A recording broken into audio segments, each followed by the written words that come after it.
Welcome to RP Hub. In this video, we'll discuss about what is UiPath Orchestrator assets. So assets usually represent shared variables or credentials that can be used in different automation projects.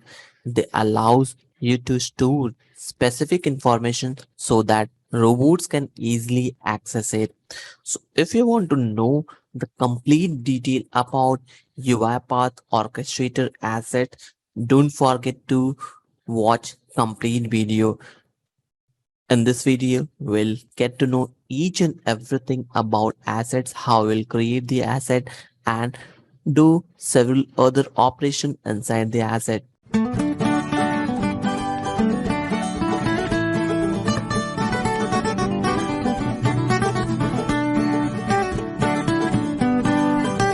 And don't forget to like and subscribe the channel for the further updates. So as I said, assets represent shared variable or credentials that can be used in different automation projects. So when we talk about additionally an extra level of security, we can provide it by using assets, as all credentials stored here are encrypted with AES 256 algorithm. They can be invoked by RPA developers when designing a process, but their values can be hidden from them.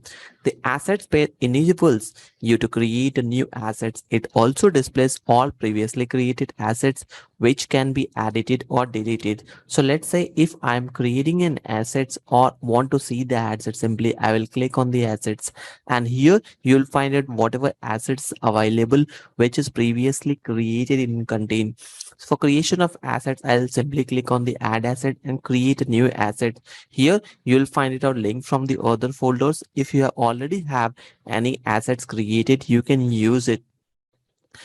Click on create, provide the assets name. So here, let's say I'm giving the test, and type of the assets we can select text, boolean, integer and credentials.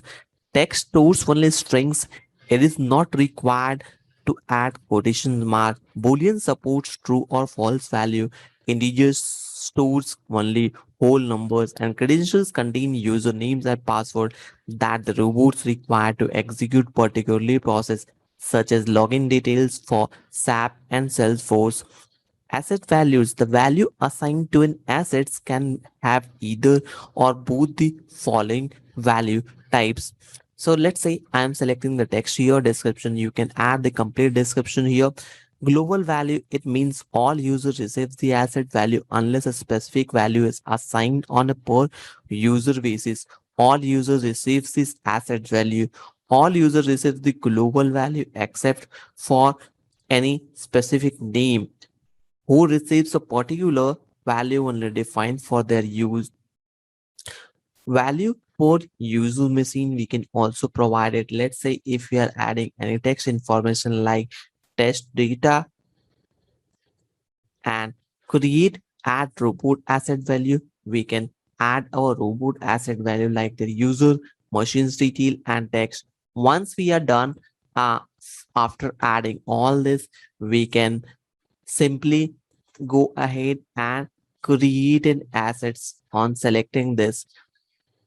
Post that, our assets will be created here. We can do several operations. We can also copy this content into here. If we want to delete, we can delete it simply while selecting this. We can perform different operations like manage link and revoke. If I want to edit any of these sections from here, I can edit it according to my requirement. So this is how we are creating assets. So value per user, the value is received only by the specified user. If global value is disabled, at least one per user value must be provided. So this is how we are creating assets inside UiPath Orchestrator. Hope you liked it. If you really enjoyed the session, consider subscribing and sharing within your circle. Thank you for watching.